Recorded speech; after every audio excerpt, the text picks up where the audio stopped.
Hello guys, हम force का next part start करते हैं। गाइस, हम लास्ट सीन में फ्लैशबैक में थे, तो वहीं से स्टार्ट करते हैं। ईवो की आइज़ ओपन हुई और ईवो ने देखा कि जान उसके ऊपर ही लेटा हुआ है। मतलब ईवो की पूरी बॉडी जान की बॉडी से कवर हो चुकी थी। और फिर ईवो जो कि फील करता है जान अभी तक उसके इनसाइड है। ईवो को दर्द हो रहा था। अब जान जो कि ऊपर अच्छे से लेटा हुआ था ईवो के, वो तो बिल्कुल सो गया था। और ईवो की हालत बहुत ज़्यादा ख़राब थी। अचानक ही रूम पर नॉक होता है और फिर जान की आइज़ ओपन हो जाती हैं। जान कम इन कह देता है, लेकिन वो ये नहीं देखता कि ईवो को उसने ईवो के ऊपर लेटा हुआ है और ईवो की बॉडी नेकिड है। बस उसने खुद को और ईवो को एक ब्लैंकेट में ही कवर किया हुआ था। फिर भी ये किसी की डिसरिस्पेक्ट होती है इस तरह करना। और वो जो सर्वेंट होता है वो बेचारा अंदर आ जाता है और वो जब ये सब देखता है तो वो जल्दी से अपनी आंखें नीचे कर लेता है।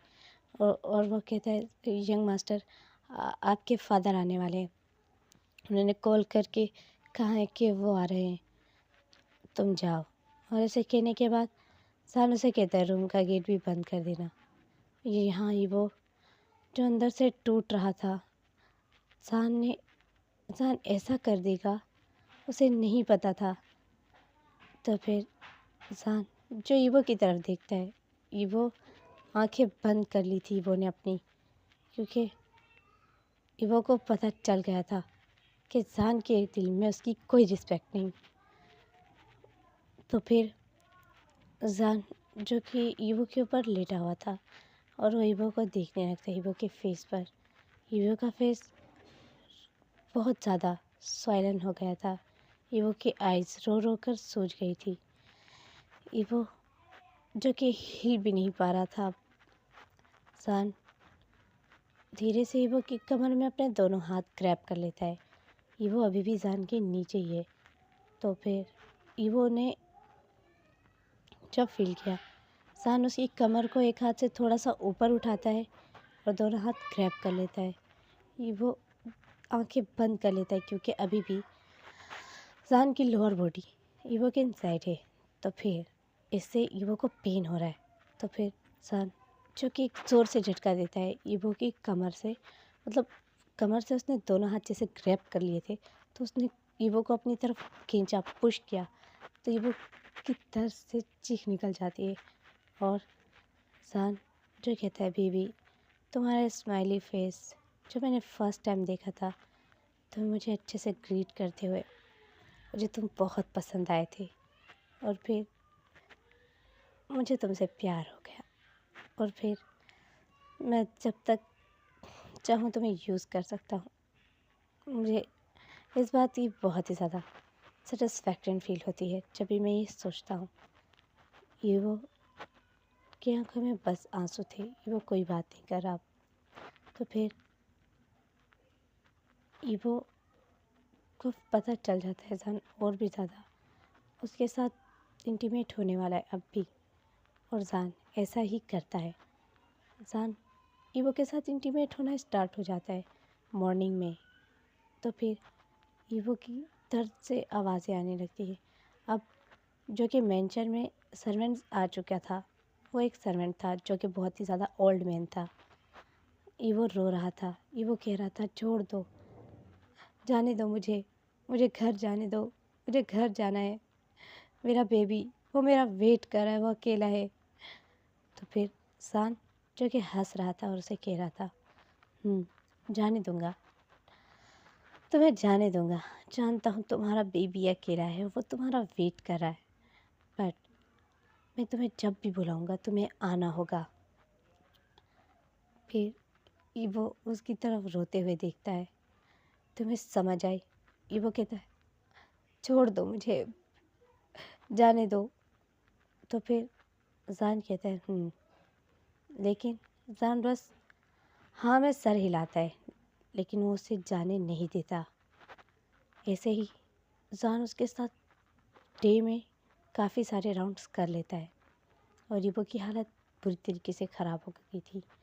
फिर जान अचानक ही ईवो से हट जाता है और ईवो के जो कपड़े यहाँ वहाँ गिरे हुए थे उसे उठाकर ईवो के मुंह पर ज़ोर से मार देता है और कहता है, इसे पहनो और निकलो यहाँ से। ईवो जो कि उन कपड़ों को देखता है, मतलब ईवो फेस से कपड़े हटा लेता है अपने, और ईवो एक ब्लैंकेट में कवर था। ईवो रोते हुए उन कपड़ों को अपने हाथों में ले लेता है और जान कहता है, मेरे पापा के आने से पहले यहाँ से निकलो, नहीं तो मैं तुम्हारे साथ वो करूँगा जो तुम सोच भी नहीं सकते। और जान के साइड टेबल पर ही एक फ्रूट नाइफ़ पड़ी हुई थी फ्रूट्स के साथ। जान उसे उठा लेता है और जान जल्दी से ईवो के ऊपर आ जाता है। और फिर ईवो जो कि थोड़ा घबरा रहा था, जान ना उसके फेस के ऊपर वो नाइफ़ फिराता है, ना ही उसके टमी पर वो नाइफ़ रखता है। जान उसकी लेग्स को ओपन करता है और उसके लेग्स के बीच में, मतलब जो जगह थी, एक जगह बच जाती है, तो वो बेड के अंदर उस नाइफ़ को ज़ोर से गाड़ देता है। ईवो पीछे हो जाता है, डर जाता है और वो कहता है, नहीं तो मैं तुम्हारी लोअर बॉडी को किसी और के लायक छोड़ूंगा ही नहीं। और ईवो जो उसकी तरफ देखने लगता है और ईवो डर गया था। वो बेड में पूरी तरीके से नाइफ़ धंस चुकी थी और ईवो की बॉडी का डिस्टेंस और उस नाइफ़ का डिस्टेंस थोड़ा सा ही था, कुछ ही फासला था बस।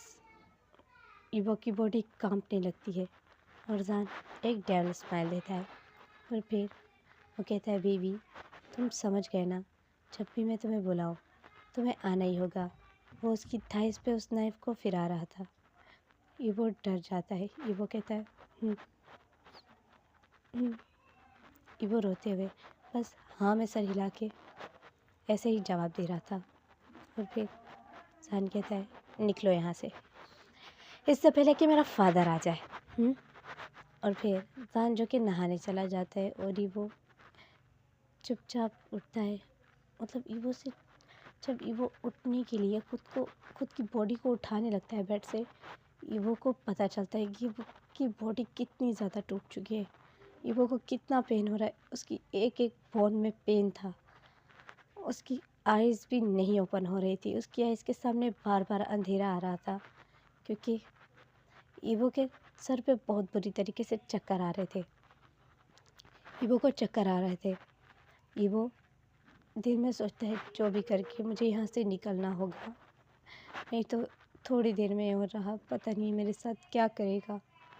और ऐसे ही सोचने के बाद ईवो जो अपनी पैंट और अपना जो कपड़े थे उसे उठाता है और ब्लैंकेट में ही खुद को कवर करके उसमें, मतलब ब्लैंकेट में ही उन्हें पहनने लगता है। और चुपचाप ईवो अपने पूरे कपड़े पहन लेता है और चुपचाप बेड से उठता है और ईवो रोने लगता है। जैसे ही वो बेड से, मतलब थोड़ा सा मूव हो रहा था, ईवो देखता है बेड पर पूरी तरीके से ब्लड लगा हुआ है, बेड की जो चादर है उसके ऊपर।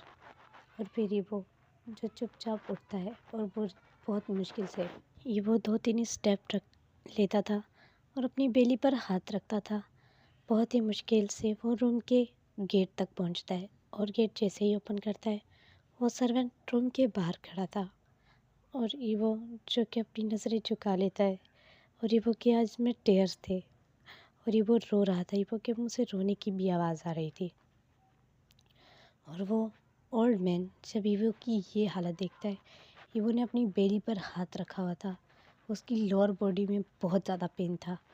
और फिर उसे पता चल जाता है कि ये अपनी मर्ज़ी से यहाँ नहीं आया, ज़ान ने इसके साथ ज़बरदस्ती की। तो फिर वो पर्सन देखता है ईवो से नहीं चला जा रहा और ईवो जो कि नहीं चल पा रहा था, बिल्कुल भी नहीं चल पा रहा था ईवो। वो अचानक ही वो पर्सन आके ईवो का हाथ पकड़ लेता है, मतलब ईवो के कंधे से पकड़ लेता है और कहता है, डरो मत, तुम मेरे बच्चे की तरह हो, चलो मैं तुम्हें छोड़ देता हूँ। ईवो रोने लगता है। ईवो अपना मुंह नीचे कर लेता है। वो कहता है, ज़्यादा चलोगे तो और तकलीफ़ हो जाएगी तुम्हें। और फिर वो पर्सन ईवो को बहुत ही मुश्किल से नीचे तक छोड़ देता है और फिर ईवो कहता है कोई बात नहीं, मैं चला जाऊँगा। वो पर्सन कहता है नहीं बेटा, मैं टैक्सी मंगवा देता हूँ और ध्यान से बैठना, और टैक्सी वाले को मैं कहूँगा कि बिल्कुल तुम्हारे घर के सामने ही टैक्सी को रोक दे ताकि तुम्हें ज़्यादा सफ़र ना करना पड़े। हाँ, ज़्यादा मत चलना, ठीक है? और कुछ मेडिसिन खाना जिससे तुम्हारे ज़ख्म भर जाए। ये वो उसकी तरफ शॉकिंगली देखने लगता है। तो उस पर्सन को भी इतना पता चल रहा था कि ईवो की बॉडी में बहुत बुरी तरीके से चोट पहुंचा दी है जान ने। ईवो की ब्लीडिंग रुकी नहीं थी, ईवो की ब्लीडिंग हो रही है। और फिर ईवो जो अपनी आइज़ नीचे कर लेता है और वो पर्सन कहता है अपनी बॉडी को ज़्यादा हवा मत लगने दो, इससे ज़्यादा पेन होगा। और फिर वो पर्सन जो ईवो के फादर की उम्र का था, वो ईवो को आराम से कार में बैठने में, टैक्सी में बैठने में मदद कर देता है। और फिर ईवो जो कि रो रहा था, और जान जो कि अब नहाकर बाहर आता है और देखता है कि ईवो है ही नहीं बेड पर। और जान देखता है जो भी जान ने ईवो के ऊपर बहुत सारे पैसे फेंक कर गया था, सॉरी वो मैं बताना ही भूल गई, बहुत सारे पैसे फेंक कर गया था और कहा था जब भी मैं तुम्हें बुलाऊं तुम्हें आना होगा। तो वो पैसे वहीं पर पड़े हुए थे। जान जो एक वियर्ड फेस बनाता है और कहता है ये फकिंग ओमेगा खुद को पता नहीं क्या समझता है। और ऐसे ही कहने के बाद जान नीचे आता है और देखता है उसके फादर आए हुए हैं और वो अपने फादर से गले मिलता है और उस सर्वेंट से कहता है जाकर रूम को साफ़ कर दो। और फिर उसके फादर को तो कुछ भी नहीं पता था और वो सर्वेंट को आंखें दिखाते हुए और आईब्रो रेज करते हुए कहता है, मतलब इशारा करता है कि मेरे पापा को कुछ मत बताना। तो फिर वो सर्वेंट तो मजबूर था। हालांकि वो सर्वेंट जान के फादर की उम्र का है, लेकिन जान किसी की भी रिस्पेक्ट नहीं करता सिवाय अपने फादर के। बस वो फादर से बहुत ही ज़्यादा लाड करता है। और जान सिर्फ ईवो के साथ ऐसा बिहेव नहीं करता, जान हर एक गर्ल के साथ ऐसा बिहेव करता है, हर एक ओमेगा के साथ जिसे वो ले आता था वो अपने हाउस में। उस अंकल को सब पता है जान के बारे में और वो लेकिन कुछ भी नहीं कहता। कुछ लड़कियों की हालत जान ने बहुत ज़्यादा ख़राब कर दी थी और काफ़ी ऐसी लड़कियां थी जिसकी हालत ईवो से भी ज़्यादा ख़राब की थी जान ने, क्योंकि जान बहुत ही ज़्यादा सेक्सुअली उसे टॉर्चर करना बहुत ज़्यादा पसंद है। उसका कोई मतलब एक माइंड सेट हो गया था कि सेक्सुअली टॉर्चर करने में वो इन्जॉय फील करता था, उसे मज़ा आता था ये सब करने में।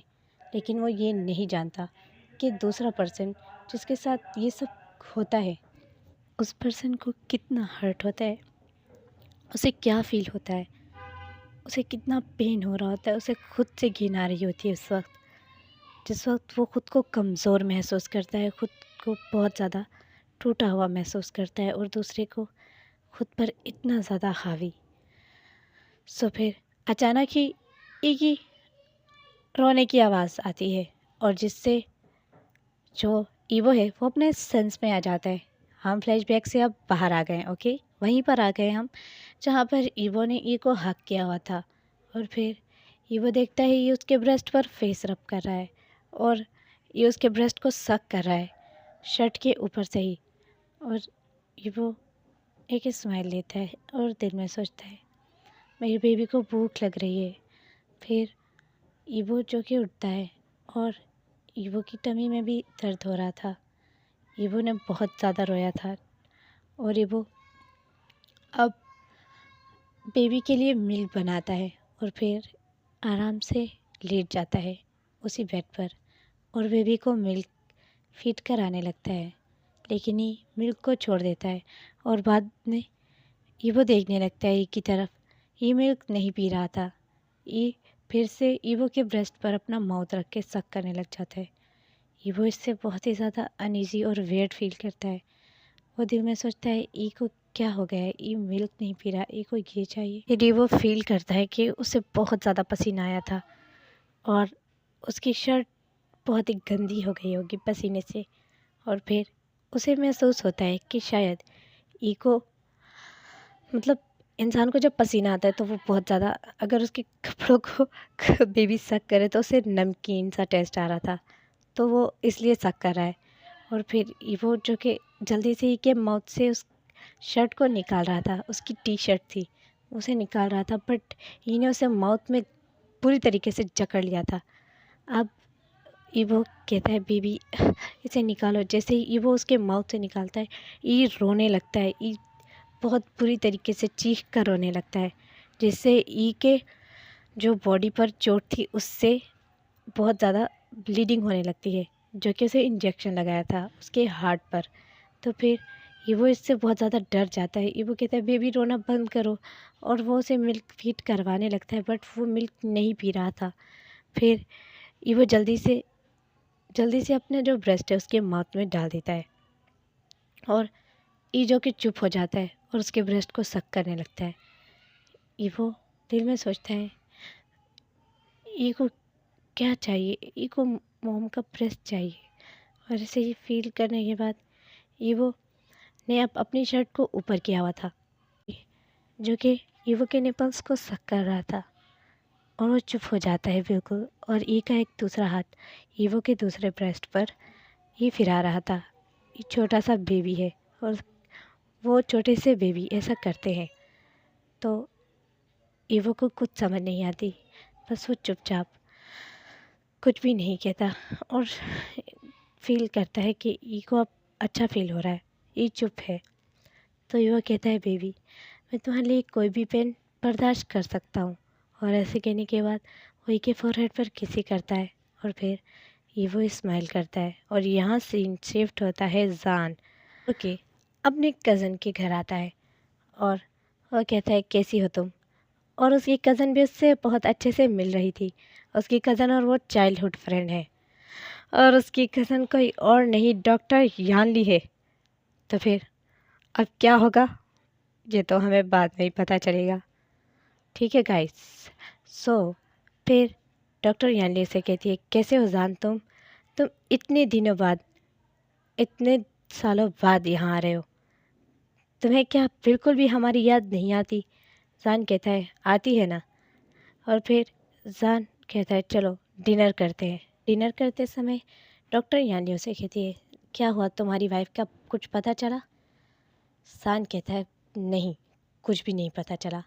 तुम्हारे फादर हमेशा तुम पर गुस्सा रहते हैं, क्योंकि तुम अपने बच्चे और वाइफ को ढूंढते ही नहीं हो, वो ये कहते हैं मुझसे। और मैं तुम्हारे फादर कह रहे थे कि इसे समझाओ। जान अपने बच्चे के बगैर कैसे रह सकते हो तुम। जान उसकी तरफ देखता है और कहता है ऐसा ही समझो, लेकिन मैं उसे ढूंढ रहा तो हूँ ना, मैंने उसे हर जगह ढूंढा है, बट वो बीच। जान तुम बैड वर्ड यूज़ करोगे मेरे सामने। सॉरी, बट वो मिल रहा ही नहीं, वो नहीं मिल रहा। उसको हर जगह ढूंढा मैंने, बट मुझे ये हैरत होती है कि उसने तुम्हें मारा। मुझे हैरत हो रही है। मुझ पर मजाक मत बनाओ यानली। और वो मुंह बनाता है।